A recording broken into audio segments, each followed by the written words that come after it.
இப்போ நம்ம செய்ய போகிறது அவரைக்காய் பொரியல்.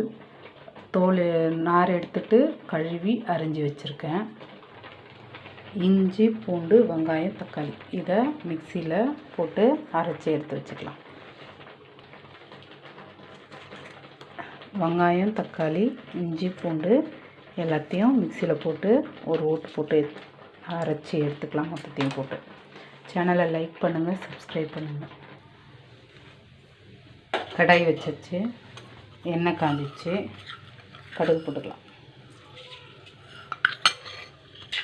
கடுகு பொரிஞ்சிச்சு, அரைச்சி வச்ச வெங்காயம், தக்காளி, இஞ்சி, பூண்டு எல்லாத்தையும் போட்டுக்கலாம்.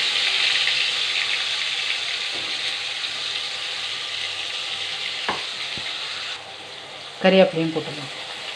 எல்லாத்தையும் நல்லா வதக்கி அரைஞ்சி கட் பண்ணி வச்சுருக்க அவரைக்காயை போட்டுக்கலாம். நார் எடுத்துகிட்டு கழுவிட்டு தான் கட் பண்ணோம். அவரைக்காயை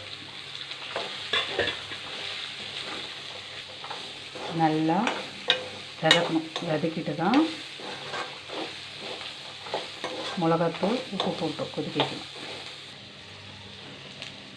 நல்லா அவரைக்காய் வதங்கிடுச்சு. ஒரு 3 ஸ்பூன் மிளகாத்தூள் போட்டுக்கலாம்.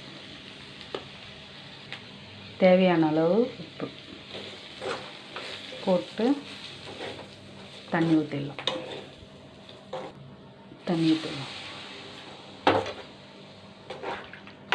அதுதான் நல்லா கொதித்து காய் வெந்ததும் அவரைக்காய் பொரியல் தயார்.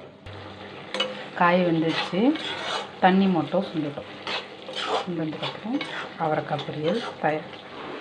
நல்லா சுண்டிடுச்சு,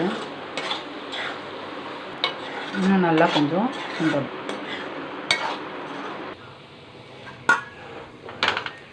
அவரைக்காய் பொரியல் தயார்.